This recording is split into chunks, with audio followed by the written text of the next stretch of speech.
السلام علیکم ورحمۃ اللہ تعالی وبرکاتہ۔ نحمده ونصلي ونسلم على رسوله الكريم اما بعد فاعوذ باللہ من الشیطان الرجیم بسم اللہ الرحمن الرحیم ان اللہ وملائکته یصلون علی النبی یا ایها الذین آمنوا صلوا علیہ وسلموا تسلیما اللهم صل على سيدنا ومولانا محمد معدن الجود والكرم وآله الكرام وابنه الكريم وبارك وسلم صلاة وسلاما عليك يا رسول الله صلى الله تعالى عليك وسلم۔ سورہ بقرہ آیت نمبر 115 کی تفسیر ہے۔ اللہ تبارک و تعالی ارشاد فرماتا ہے وَلِلَّهِ الْمَشْرِقُ وَالْمَغْرِبُ فَأَيْنَمَا تُوَلُّوا فَثَمَّ وَجْهُ اللَّهِ ان اللہ واسع علیم، اور مشرق و مغرب سب اللہ ہی کا ہے، تو تم جدھر منہ کرو ادھر ہی اللہ کی رحمت تمہاری طرف متوجہ ہے، بے شک اللہ وسعت والا علم والا ہے۔ آیت کریمہ میں غور کریں اور اس میں جو الفاظ آئے، جو کلمات ہیں ان کو دیکھیں۔ یہ جو خاص طور پر فَأَيْنَمَا تُوَلُّوا فَثَمَّ وَجْهُ اللَّهِ، تو وجہ اللہ جو ہے اس کو آیات متشابہات میں سے بھی قرار دیا، کیونکہ ڈکشنری اور لغت کے اعتبار سے وجہن کا معنی ہوتا ہے چہرہ، اور چہرہ یہ جسم کا حصہ ہوتا ہے۔ اللہ تبارک و تعالی جسم اور جسمانیات سے پاک ہے،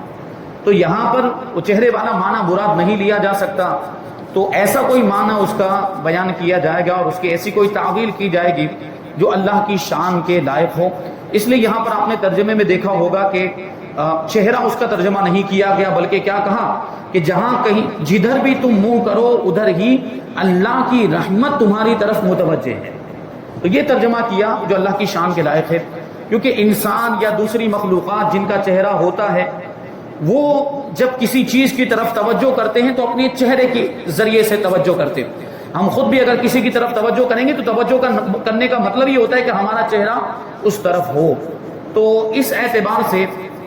یہاں پر یہ لفظ ذکر کیا گیا اور اس کا یہ معنی کیا گیا، اس کی یہ تعبیر کی گئی کہ اللہ کی رحمت متوجہ ہوتی ہے، یعنی جہاں بھی تم رخ کرو، جدھر بھی چہرہ کرو، اللہ تبارک و تعالیٰ کی رحمت ادھر ہی تمہاری طرف متوجہ ہے، یعنی ساری سمتیں، ساری جہتیں، سارے ڈائریکشن اللہ تبارک و تعالیٰ نے پیدا فرمائے، اور جدھر بھی رخ کیا جائے اللہ تبارک و تعالیٰ کی رحمت ادھر ہماری طرف متوجہ ہوتی ہے۔ تو اس آیت کریمہ کے بہت سے شان نزول بیان کیے گئے، بہت سے بیک گراؤنڈ بیان کیے گئے کہ یہ آیت کریمہ کب نازل ہوئی،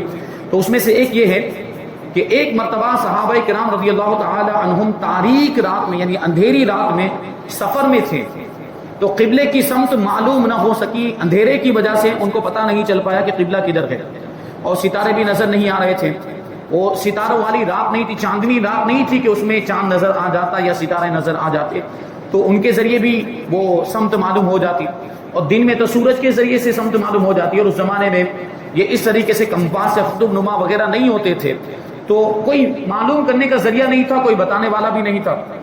تو ہر شخص نے جس طرف اس کا دل جمع ادھر ہی نماز پڑھ لی۔ صبح کو بارگاہ رسالت میں حال عرض کیا تو اس پر یہ آیت کریمہ نازل ہوئی۔ یعنی کیا مطلب ہوا کہ مشرق و مغرب سب اللہ ہی کا ہے، پورب اور پچھم سب اللہ ہی کا ہے، یعنی معلوم ہونے کی صورت میں قبلے کے تعلق سے جانکاری ہونے کے باوجود قبلے کی سمت کے خلاف اگر نماز پڑھیں گے تو نماز نہیں ہوگی معلوم ہونے کے بعد۔ لیکن اگر کوئی مجبوری کی صورت ہے کہ قبلہ معلوم ہی نہیں، تو اس صورت میں آدمی غور و فکر کریں، اور غور و فکر کرنے کے بعد، تحری کرنے کے بعد جس طرف دل جمے اس طرف رخ کر کے نماز پڑھ لے تو نماز ہو جائے گی۔ لیکن غور و فکر کرنا ضروری ہے، بغیر غور و فکر کر کے جدھر دل جمع ادھر نماز پڑھ لی، اور بعد میں پتا چلا کہ جس طرف رخ کیا تھا ادھر قبلہ نہیں تھا تو نماز نہیں ہوگی۔ لیکن غور و فکر کرنے کے بعد جس طرف دل جمع کہ ادھر قبلہ ہونا چاہیے اور اس طرف رخ کر کے نماز پڑھ لی، تو اب اگرچہ بعد میں یہ پتا چلے کہ ادھر قبلہ نہیں تھا پھر بھی نماز ہو گئی، دہرانے کی بھی حاجت نہیں۔ میں نے یہ بات اس سے پہلے بھی غالباً عرض کی تھی یا کسی اور موقع پر کہ یہ سوچیں آپ کہ ایک عام مومن بندے کے غور و فکر کرنے کی یہ برکت ہے کہ عام مومن بندہ جب غور و فکر کرے اور ایک نتیجے پر پہنچے اور اس پر عمل کر لے تو اس کی برکت یہ ظاہر ہوتی ہے کہ اس کی نماز ہو جاتی ہے، نماز کو دہرانے کی بھی حاجت نہیں۔ اگرچہ غلط سمت میں اس نے نماز پڑھ لی ہے، قبلے کی طرف نماز نہیں بھی پڑھی، استقبال قبلہ شرط ہونے کے باوجود اس کی نماز ہو جاتی ہے، تو یہ ایک عام بندے کے غور و فکر کرنے کا یہ نتیجہ اور ایک عام بندے کی تحدی کی یہ برکت، اس کی برکت سے اس کی نماز ہو جا رہی ہے۔ تو سوچیں جو ائمہ مجتہدین ہیں، امام اعظم ابو حنیفہ، امام مالک، امام شافعی، امام احمد ابن حنبل رضی اللہ عنہم، ان کے غور و فکر کرنے کی کیا برکت ہوگی اور ان کے اجتہاد کی کیا شان ہوگی۔ تو یہ ائمہ مجتہدین کے اجتہاد ہی کی تو برکتیں ہیں کہ ہم آج ان میں سے کسی کو فالو کر رہے ہیں۔ الحمدللہ امام اعظم ابو حنیفہ کو ماننے والے ان کے مقلد ہیں اور ان کے طریقے کو فالو کر رہے ہیں، یہ ان کے اجتہاد پر ہم عمل کر رہے ہیں۔ انہوں نے جو اجتہاد کیا، مطلب کیا قرآن و حدیث کے اندر غور و فکر کرنے کے بعد جو مسائل صاف طور پر صحیح انداز میں قرآن اور حدیث کے اندر موجود نہیں تھے وہ ہمیں بتائے، قرآن و حدیث سے مسائل نکالنے کے بعد انہوں نے ہمیں بتائے تو اس پر ہم عمل کر رہے ہیں کہ ہمارے لیے آسانی ہو گئی، یہ ان کے اجتہاد کی برکت، ورنہ ہمارے اندر یہ صلاحیت نہیں، ہمارے پاس اتنا علم نہیں، ہمارے پاس غور و فکر کرنے کی قابلیت نہیں ہے کہ ہم ڈائریکٹ قرآن سے مسئلہ نکالیں یا ڈائریکٹ حدیث سے مسئلہ نکالیں۔ کیا کوئی یہ دعویٰ کر سکتا ہے؟ کوئی دعویٰ نہیں کر سکتا، یہ ان کی شان تھی۔ اللہ تبارک و تعالیٰ نے ان کو یہ علم عطا فرمایا تھا، ائمہ مجتہدین کو، انہوں نے ہمیں یہ مسائل نکال کر دیے تو ہم اس پر عمل کرتے ہیں، اور یہی تقلید کی ضرورت اور اس کی اہمیت بھی اس سے ہمیں پتہ چل جاتی ہے کہ تقلید کیوں کی جاتی ہے، ائمہ مجتہدین کو فالو کیوں کیا جاتا ہے اور ان کے طریقے پر عمل کیوں کیا جاتا ہے، یہی اس کی وجہ اور اس کی دلیل بھی ہے۔ دوسرا شان نزول، حضرت عبداللہ ابن عمر رضی اللہ تعالی عنہما فرماتے ہیں کہ یہ اس مسافر کے حق میں نازل ہوئی جو سواری پر نفل ادا کرے، اس کی سواری جس طرف متوجہ ہو، یعنی جس طرف اس کی سواری جا رہی ہو وہ اسی طرف رخ کر کے نماز پڑھ لے، اس کی نماز ہو جائے گی۔ یہ نفل نماز کے بارے میں، یعنی نفل نماز کا حکم یہ ہے کہ اگر کوئی سفر میں ہو، سواری پر سوار، اور نیچے اترنے میں کوئی دشواری ہو تو نفل نماز وہ چلتی ہوئی سواری پر بھی پڑھ سکتا ہے، اور ایسی صورت میں جس طرف سواری جا رہی، کیونکہ پرانے زمانے میں تو جانوروں پر سفر کیا جاتا تھا، سواری کی جاتی تھی، اونٹ، گھوڑے اور کیا کہیں گے خچر وغیرہ پہ سفر کیا جاتا تھا، تو ایسی صورت میں اس کو موڑنا یا اس پر رہتے ہوئے قبلے کی طرف رخ کرنا بڑا مشکل تھا، تو اس لیے نفل نماز کے تعلق سے یہ حکم دیا گیا کہ نفل نماز میں جس طرف چاہے، جس طرف سواری جا رہی ہو، یعنی جیسے بیٹھا ہے آدمی سواری کے اوپر، جانور کے اوپر، اسی طرف رخ کر کے نماز پڑھ لے نفل نماز، تو اس کی نماز ہو جائے گی۔ لیکن فرض اور واجب کا یہ حکم نہیں، فرض اور واجب میں استقبال قبلہ ضروری ہے، یعنی اگر سواری پر بھی پڑھی جائے تو اس میں بھی قبلے کی طرف رخ ہونا ضروری ہے۔ اور سوال یہ آ جاتا ہے یہاں پر کہ چلتی ہوئی سواری میں یہ فرض اور واجب نماز پڑھ سکتے ہیں کہ نہیں پڑھ سکتے؟ وہ نفل کا حکم تو معلوم ہو گیا، لیکن فرض اور واجب کے تعلق سے کہ چلتی ہوئی سواری، جیسے ابھی عام طور پر جو مسئلہ آ جاتا ہے وہ ہوتا ہے ٹرین کے بارے میں، کہ چلتی ہوئی ٹرین میں ہم یہ فرض اور واجب نماز پڑھ سکتے ہیں کہ نہیں پڑھ سکتے، تو اس میں موجودہ علماء کا اختلاف ہے۔ بعض علماء کہتے ہیں کہ اس میں استقرار علی الارض کی شرط نہیں پائی جاتی، یعنی جو زمین پر ٹھہراؤ، نمازی کا زمین پر ٹھہراؤ ہونا کی ضروری ہے، ٹرین چل رہی ہو تو یہ چیز نہیں پائی جائے گی، استقرار علی الارض، ٹھہراؤ نہیں پایا جائے گا، کیونکہ گاڑی تو جگہ بدلتی رہتی ہے، تو استقرار علی الارض نہیں پایا جائے گا چلتی ہوئی ٹرین میں۔ اور بعض علماء نے کہا کہ ہاں یہ بات تو ہے کہ استقرار علی الارض نہیں پایا جاتا، لیکن زمانے کی ضرورت کو دیکھتے ہوئے، حالات کو دیکھتے ہوئے انہوں نے اس کے جواز کا فتویٰ بھی دیا کہ پڑھی جا سکتی، کیونکہ ٹرین کسی کے لیے روکی نہیں جاتی، یہاں تک کہ ٹرین جو ہے وہ ڈرائیور خود اپنی مرضی سے اپنے کسی کام کے لیے بھی نہیں روک سکتا، وہ بھی حکومت کے، گورنمنٹ کے قانون کا پابند ہوتا ہے، جہاں اس کو اجازت دی گئی وہیں پر وہ روک سکتا ہے۔ تو اگر ہم کہیں کہ بھائی ہمیں نماز پڑھنی ہے تو وہ ٹرین روکے گا؟ نہیں روکے گا۔ تو کبھی ایسا بھی ہوتا ہے لمبے لمبے سفر کے اندر کچھ ٹرینیں ایسی ہوتی ہیں جو 4 گھنٹے کے بعد ایک مرتبہ رکتی ہیں، اب 4 گھنٹے یا 3 گھنٹے ان کا بہت لمبا لمبا وقفہ ہوتا ہے اسٹیشنوں کے درمیان، جو ایک دم اسپیڈ والی اور ایک دم فاسٹ والی جو ٹرینیں ہوتی ہیں ان کے یہ معاملات ہوتے ہیں، تو اس میں اگر نماز کا بیچ میں وقت آ رہا ہوگا اور 4 گھنٹے کے بعد رکے گی، اور یہ صورتحال ہے کہ اگر ہم انتظار کریں گے، اسٹیشن آنے کا انتظار کریں گے تو اسٹیشن وہ آئے گا، وہاں تک تو نماز کا وقت نکل جائے گا، تو ایسی صورت میں تو ان علماء نے بھی نماز پڑھنے کی اجازت دی کہ وہ نماز پڑھ لے، بعد میں اس کا اعادہ کر لے، اور بعض علماء نے ویسے بھی اجازت دی کہ ویسے ہی چلتی ہوئی ٹرین میں زمانے کے حالات کے بدلنے کی وجہ سے، ٹرین وغیرہ کے قوانین اور اس کے اصول بدلنے کی وجہ سے یہاں پر اجازت ہوگی کہ چلتی ہوئی ٹرین میں نماز پڑھ لے۔ ہاں اس میں بھی ان علماء نے بھی بہتر یہ کہا ہے کہ بعد میں اعادہ کر لے، ان علماء نے جو جائز کہہ رہے ہیں چلتی ہوئی ٹرین میں فرض اور واجب نماز پڑھنے کو جو جائز کہہ رہے ہیں، انہوں نے بھی بہتر یہ کہا ہے کہ بعد میں اس کا اعادہ کر لے، یعنی گھر پر آنے کے بعد یا منزل پر پہنچ جانے کے بعد جہاں سکون اطمینان ہو تو اس نماز کو دوہرا لے، یہ تو بہتر وہ بھی کہتے ہیں جو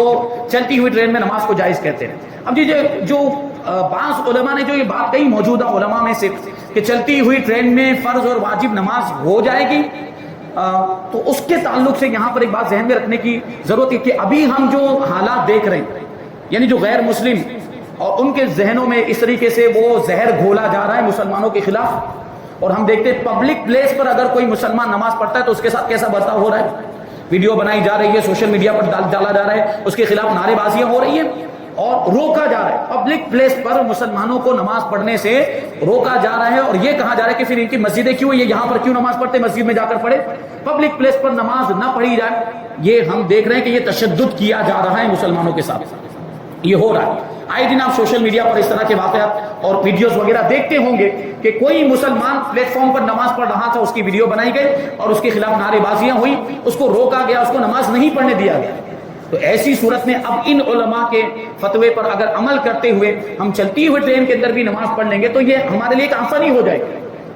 یعنی اگر پلیٹ فارم پہ اتر کے نہیں بھی پڑھتے ہیں اور چلتی ہوئی ٹرین کے اندر ہی پڑھ لیتے ہیں تو وہ یہ نیت کر لے کہ ہم علماء کے فتوے پر عمل کر رہے ہیں جنہوں نے جائز کہا ہے، تو اس میں نماز پڑھ لیں۔ اور خاص طور پر ایسی صورت میں کہ جب ہم 4-5 لوگ ایک ساتھ میں سفر کر رہے ہوں اور ہم نے 6 سیٹیں یا پورا کمپارٹمنٹ اگر ہم نے بک کر لیا تو اس میں ہمارے لیے اور زیادہ آسانی ہو جائے گی کہ جو کمپارٹمنٹ ہم نے بک کیا وہ ہم آسانی کے ساتھ وہاں پر نماز پڑھ سکیں گے، کوئی روکنے والا نہیں ہوگا کیونکہ وہ کمپارٹمنٹ پورا ہمارا ہوگا، سارے ہمارے ساتھی ہوں گے، تو وہاں پر ایسی صورت میں نماز پڑھنے میں ہمارے لیے آسانی ہو جائے گی۔ اور علماء کے اس فتوے پر عمل کرنے کی اگر ہم نیت کر لیں تو یہ مزید ہمارے لیے ایک اور آسانی۔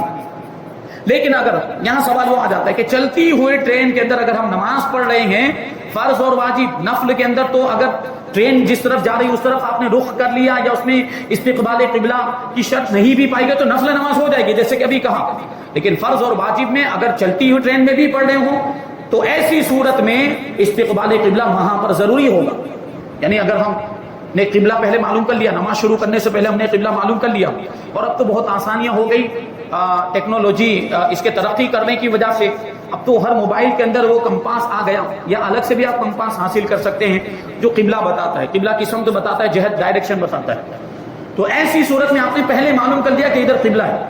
اور آپ نے ادھر رخ کر کے نماز پڑھنا شروع کر دیا، لیکن ٹرین کبھی گھومتی بھی ہے، ٹرین آگے چلی اور آگے راستہ گھوما تو قبلہ تبدیل ہو جائے گا، ظاہر سی بات ہے قبلہ ادھر تھا، تو لازم ہوگا کہ وہ نمازی نماز کے اندر ہی گھوم جائے۔ ٹرین اگر گھومی تو قبلہ جیسے ہی تبدیل ہو تو ویسے ویسے وہ قبلے کی طرف رخ کرتا چلا جائے، یہ ضروری ہوگا،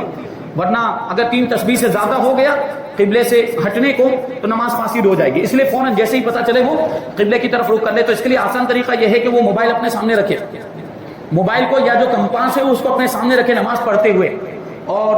جیسے ہی ٹرین گھومے اس پر نگاہ رہنی چاہیے، جیسے ہی ٹرین گھومے تو اسے پتہ چل جائے گا کہ ٹرین گھوم رہی ہے، کیونکہ قبلہ ایسے، اور جس طرف قبلہ ہے وہ کانٹا ادھر جائے گا، وہ سوئی ادھر جائے گی، تو دیکھنے والے کو پتہ چل جائے گا کہ قبلہ گھوم رہا ہے، تو ویسے ویسے گھومتا چلا جائے۔ تو اس طریقے سے ٹرین کے اندر نماز ادا کی جا سکتی ہے۔ اور کبھی یہ مسئلہ پیش آئے گا کہ اگر وہ 2 سیٹوں کے درمیان جو جگہ ہوتی ہے وہاں پر اگر آپ نماز پڑھ رہے ہیں تو قبلہ یوں ہے یا قبلہ ایسے ہے، تو آسانی کے ساتھ آپ پڑھ لیں گے،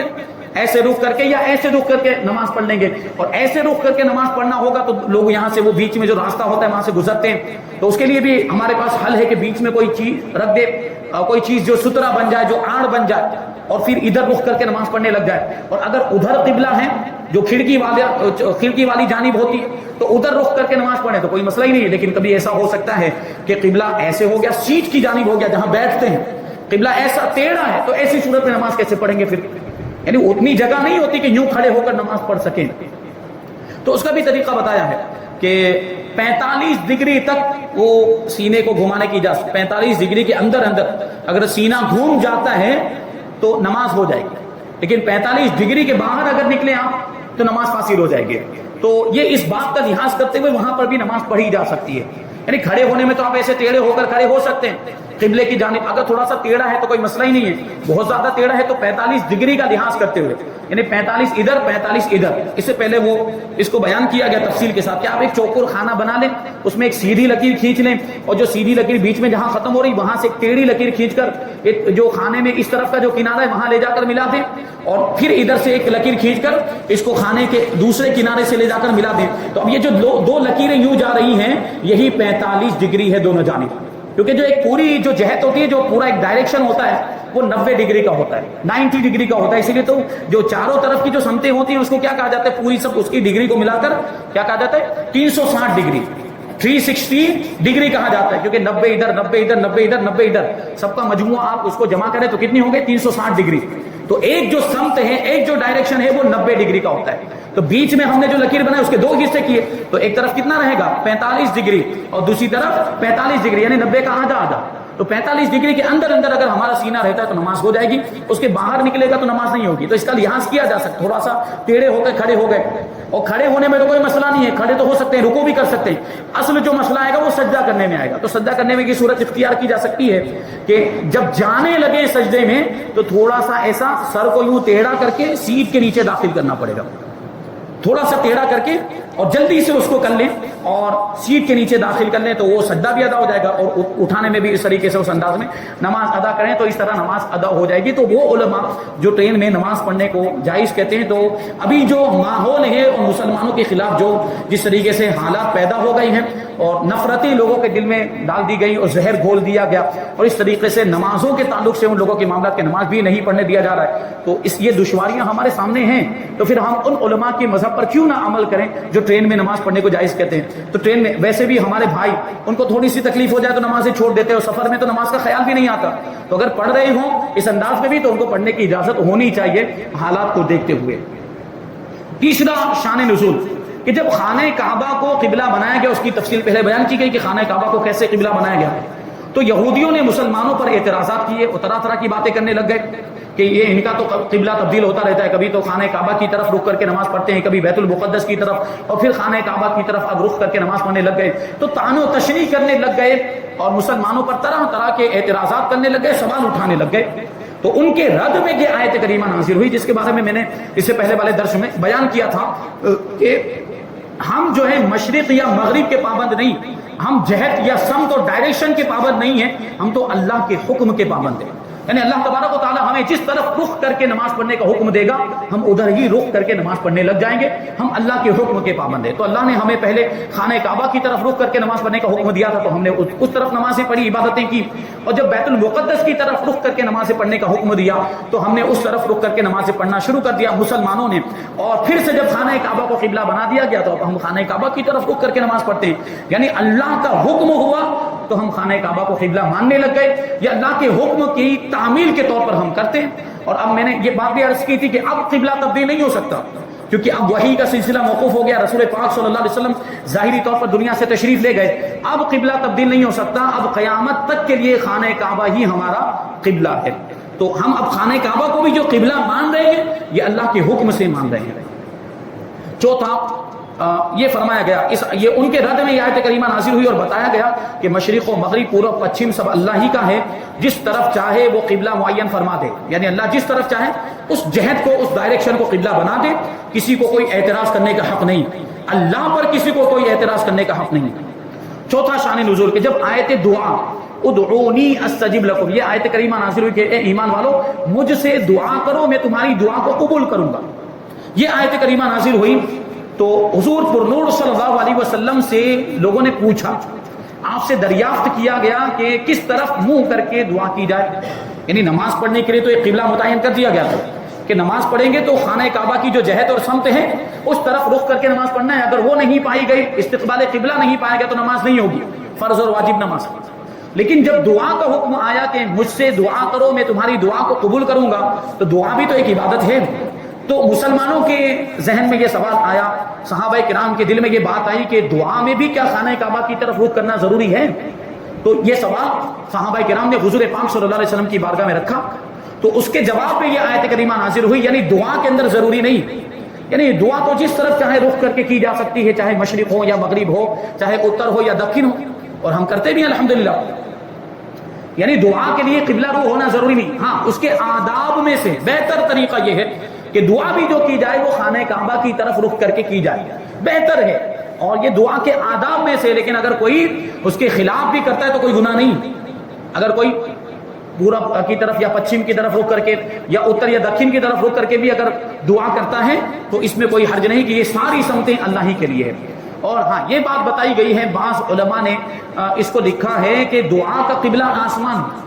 نماز کا قبلہ خانہ کعبہ ہے تو دعا کا قبلہ کیا ہے؟ آسمان۔ تو اس میں پھر کیسے آسمان کی طرف قبلہ ہونے کا کیا مطلب؟ اس میں پھر یہ حکم دیا گیا کہ ہمارے جو ہاتھ، چونکہ ہم دعا کے وقت ہاتھ اٹھاتے ہیں تو ہمارے جو ہاتھ ہوں، یہ ہاتھ کی ہتھیلی والا جو حصہ ہے یہ آسمان کی طرف ہونا چاہیے، یہ ایسے ہونا چاہیے۔ اب وہ اس میں بھی عجیب و غریب طریقے دیکھنے کو ملتے ہیں، کوئی تو یوں کر لیتا ہے، کوئی تو یوں کرتا ہے، کوئی تو یوں کرتا ہے، پتہ نہیں عجیب عجیب طریقے اس میں دیکھے گئے۔ تو ہاتھ جو دعا کے وقت جو ہاتھ ہو تو یہ ہتھیلی والا حصہ جو وہ سیدھا ایسے آسمان کی طرف ہونا ہے۔ اور یہ بھی دیکھیں آپ، دعا میں ہم کیا کر رہے ہوتے ہیں؟ مانگ رہے ہوتے ہیں، اللہ کی بارگاہ سے نعمتیں مانگ رہے ہوتے ہیں۔ تو اللہ تبارک و تعالیٰ اگر ہمیں عطا فرمائے گا، اگرچہ وہ چیز نظر نہیں آئے گی، لیکن عام طور پر انسانوں میں لینے دینے کے جو معاملات ہوتے ہیں، جب کوئی چیز لی جائے ہاتھ میں تو ہاتھ کیسے رکھا جاتا ہے؟ سیدھا رکھا جاتا ہے۔ ابھی آپ کو کوئی چیز دے رہا ہو کوئی شخص، جیسے مثال کے طور پر گیہوں یہاں پہ آپ ڈالے، آپ نے ہاتھ یوں رکھا ہو تو کیا ہوگا؟ وہ گیہوں تو گر جائیں گے ہیں۔